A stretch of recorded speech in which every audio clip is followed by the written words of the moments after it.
Yo, Hey man, like I was telling you before, off air, man. I don't know how you made it down here and how you found it to get to the scene and man, but the police are giving you. I don't know if they'll do that publicly, but I overheard them saying that video message that you sent to that individual had a lot to do with him realizing that he needed to come down. man, as I stated before, I get it had to be destined to happen because I'm actually on my way. I'm shooting a video today, so I was headed to a video shoot, and I heard this on the radio as soon as I was pulling out of my driveway, and I'm just sitting there, call the station. So I Right. called the station and made my way down there, and I asked the negotiators and the policemen if I could be of any help, and I was willing to do whatever I could to try and resolve this peacefully and favorably.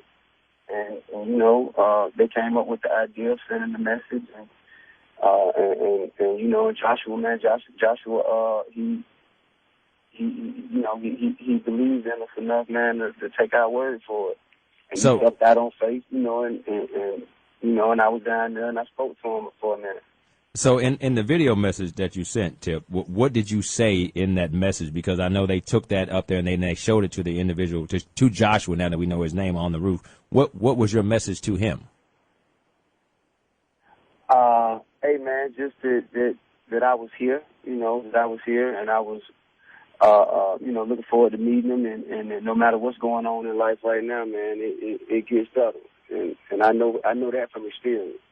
Yeah, you actually What you got going. you said that to him, like you said I know. So and what did he say when you said I know?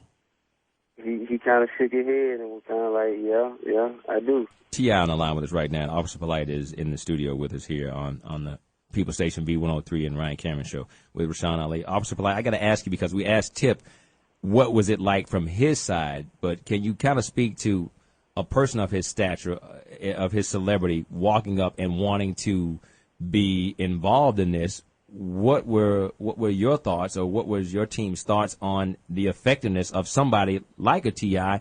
in trying to defuse this situation? First of all, he didn't have to do it. He could have kept on about his business, going wherever he needed to do.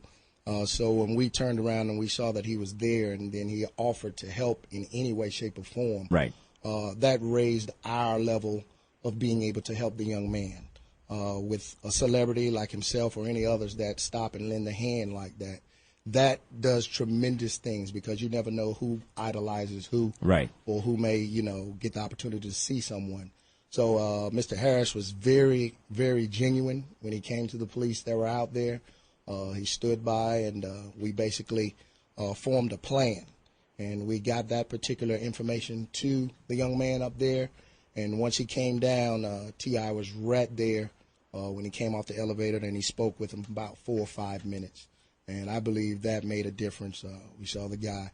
They were one-on-one right then and there. So it really made a big difference. And those of you who are just joining us, T.I. on the line with us right now, Officer Polite from the Atlanta Police Department in the studio. Tip, I'm going to ask you what a lot of people are going to say when they hear of this story, when they listen to the audio, because we live in a society of critics. We live in a society of people passing judgment. And I've known you a long time, so I feel like I can ask you this question. There are going to be some out there that say, well, this timing is quite impeccable that T.I. would do this, that it could be something that he saw something to gain for his own situation. And that's going to be said. What do you think about what people have to say about anything that you do, because you are under a microscope? Well, I mean, I haven't. For one, I'm not taking any credit. I didn't do it. God, I could have just as well came down there and it could have been resolved in another way. Right. The fact of the matter is that God put me in a position and put it in my spirit to be in the position to help, and I can't take any credit for that. I didn't wake up this morning with the intentions of going down and helping hostage negotiators talk someone down off of a ledge. I don't think that could be in anyone's plan of action. Right. But I mean, they have every right to be critical. But if not me, then who? If not me, then who? If not now, then when? you know, I think that sometimes life just, life has things that happen certain ways for different reasons, and, you know, most times human beings can't understand it. But it's not fit for us to understand. We just have to be here to observe it.